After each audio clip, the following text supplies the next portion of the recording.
अनजान सफ़र में मिला एक पहचाना सा हमसफ़र। ट्रेन चलने को ही थी कि अचानक कोई जाना पहचाना सा चेहरा जनरल बोगी में आ गया। मैं अकेली सफ़र कर रही थी। सब अजनबी चेहरे थे।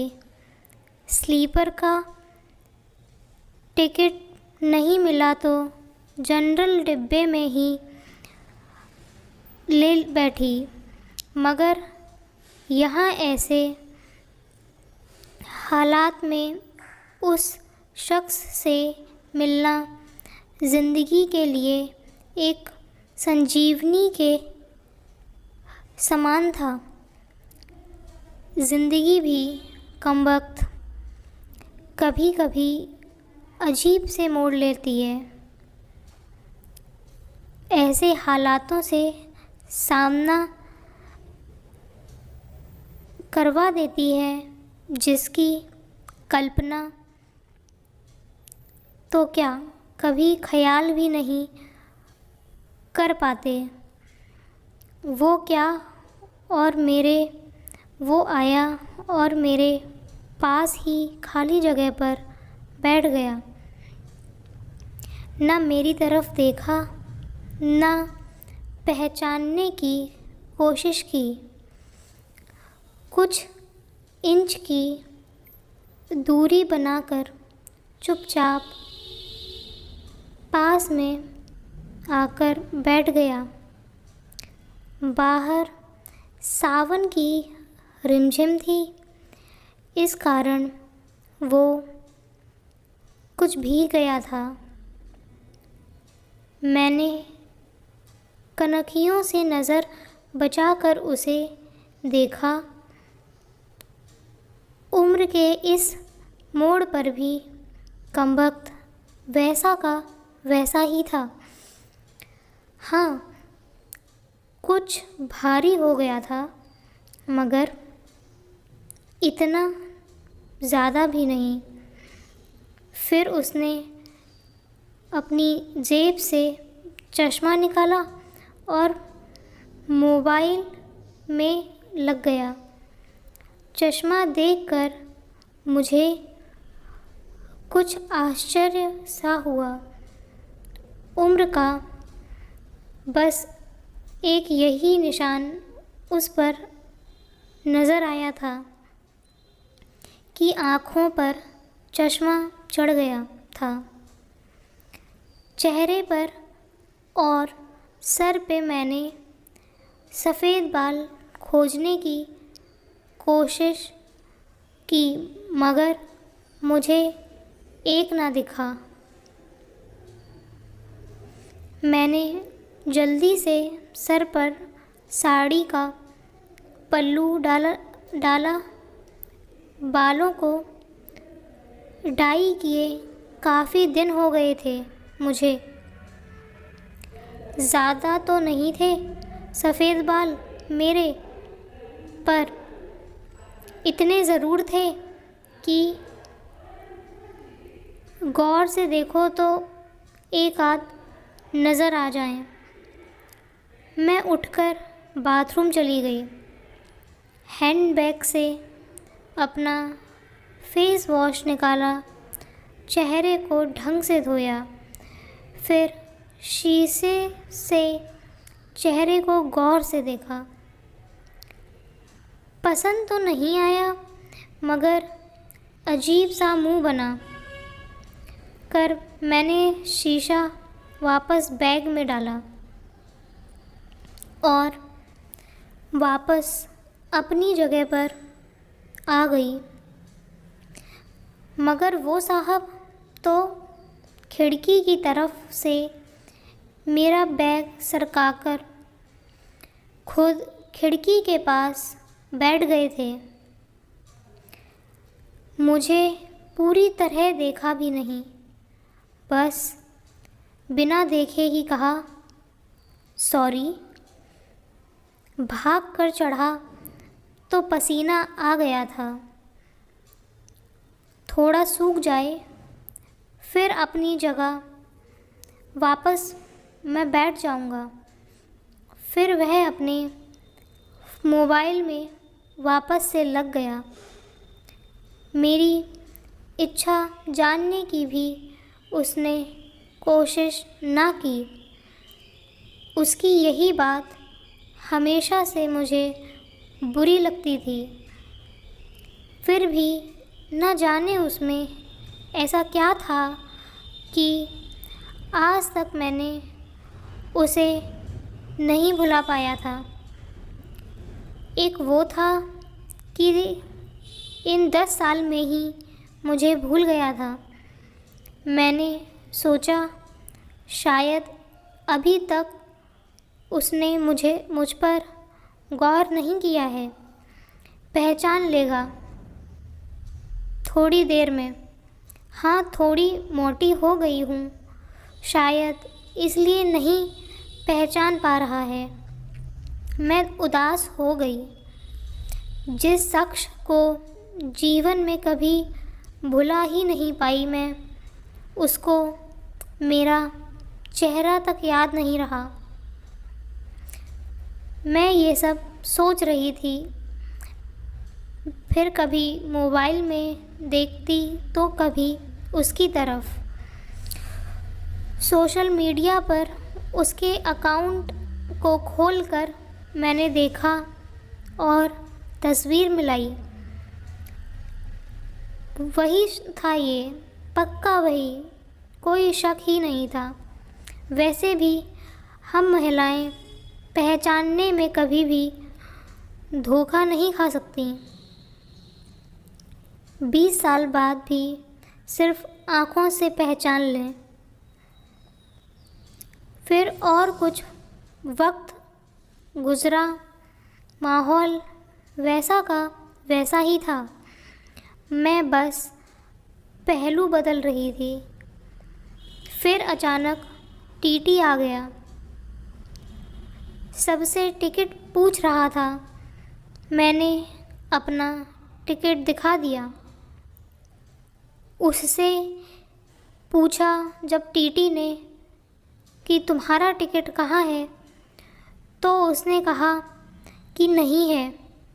टीटी बोला फ़ाइन लगेगा। वह बोला लगा दो टीटी। टीटी ने कहा कहाँ का टिकट बनाऊं?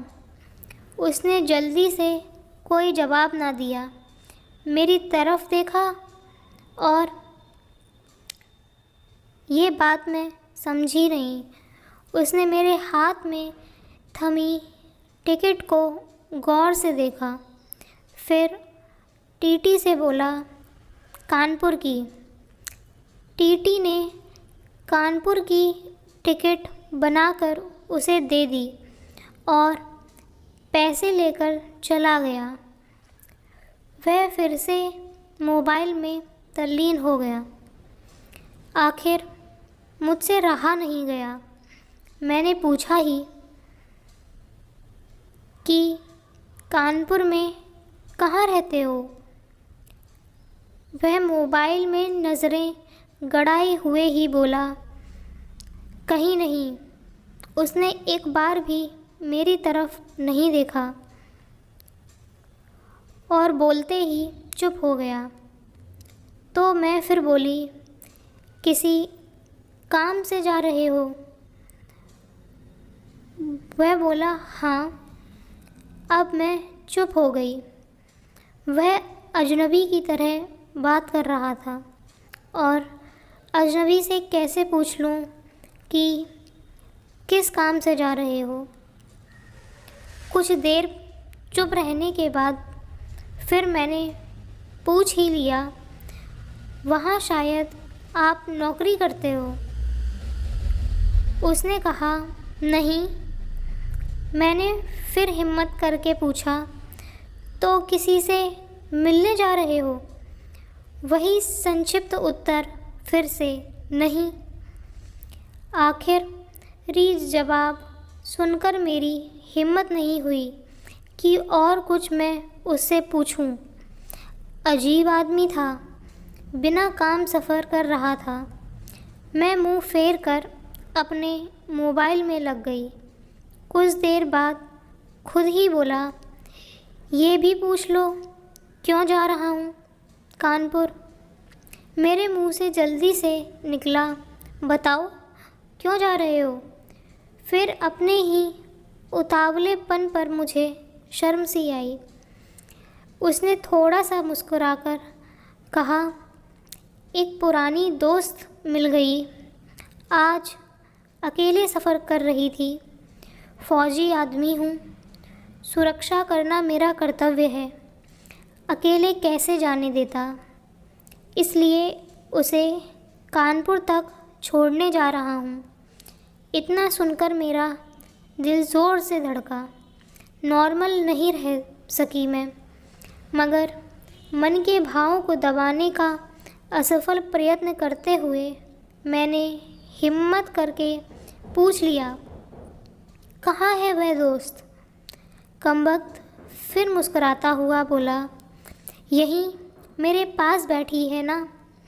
इतना सुनकर मेरे सब कुछ समझ में आ गया कि क्यों उसने टिकट नहीं लिया, क्योंकि उसे तो पता ही नहीं था कि मैं कहाँ जा रही हूँ। सिर्फ़ और सिर्फ मेरे लिए वह दिल्ली से कानपुर तक का सफ़र कर रहा था। जानकर इतनी खुशी मिली कि आँख से आंसू आ गए। दिल के भीतर एक गोला सा बना और फट गया। परिणाम, मैं आँखें तो भीगनी ही थीं। बोला, रो क्यों रही हो। मैं बस इतना ही कह पाई, तुम मर्द हो, नहीं समझ सकते। वह बोला, क्योंकि थोड़ा बहुत लिख लेता हूँ, इसलिए एक कवि और लेखक भी हूँ, सब समझ सकता हूँ। मैंने खुद को संभालते हुए कहा, शुक्रिया मुझे पहचानने के लिए और मेरे लिए इतना टाइम निकालने के लिए। वह बोला, प्लेटफॉर्म पर अकेली घूम रही थी, कोई साथ नहीं दिखा तो आना पड़ा। कल ही रक्षाबंधन था, इसलिए बहुत भीड़ है। तुमको यूँ अकेले सफ़र नहीं करना चाहिए। क्या करती, उनको छुट्टी मिल नहीं रही थी और भाई यहाँ दिल्ली में आकर बस गए। राखी बांधने तो आना ही था। मैंने मजबूरी बताई।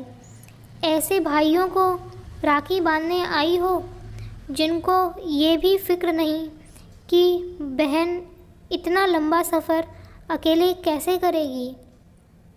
भाई शादी के बाद भाई रहे नहीं, भाभीयों के हो गए, मम्मी पापा रहे नहीं, कहकर मैं उदास हो गई।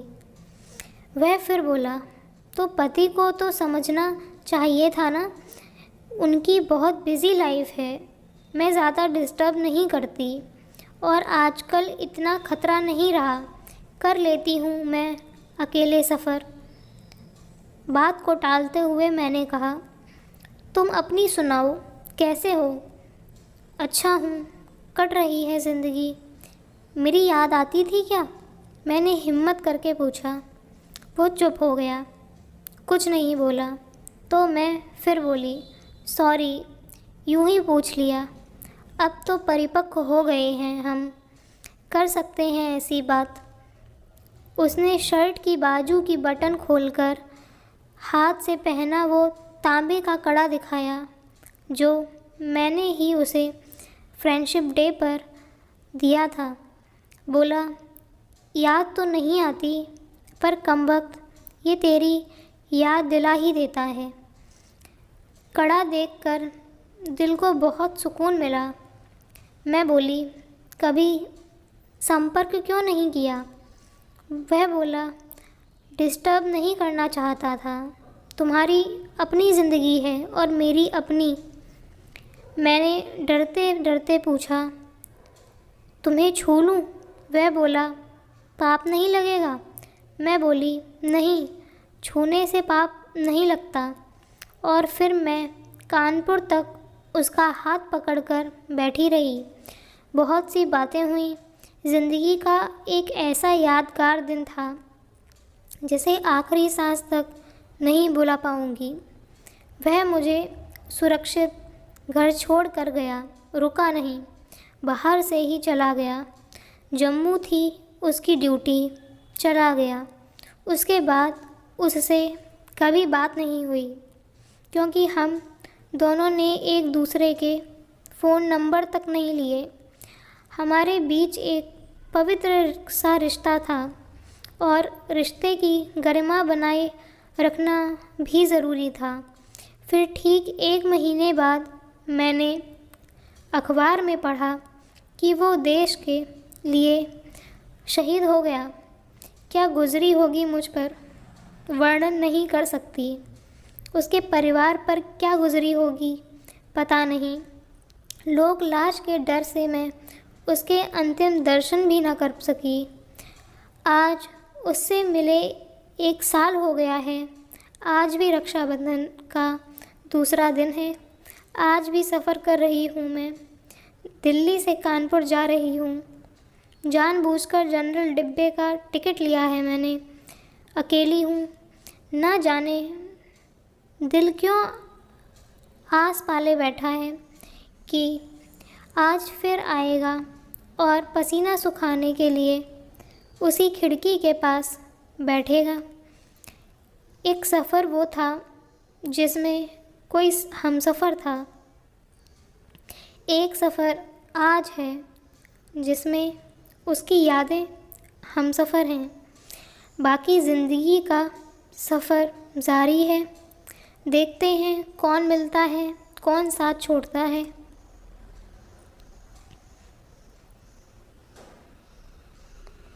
दोस्तों, ये कहानी के लेखक अज्ञात हैं। अगर आपको ऐसी कहानियाँ पसंद हैं तो प्लीज़ चैनल को सब्सक्राइब करें और वीडियो को लाइक और शेयर करें।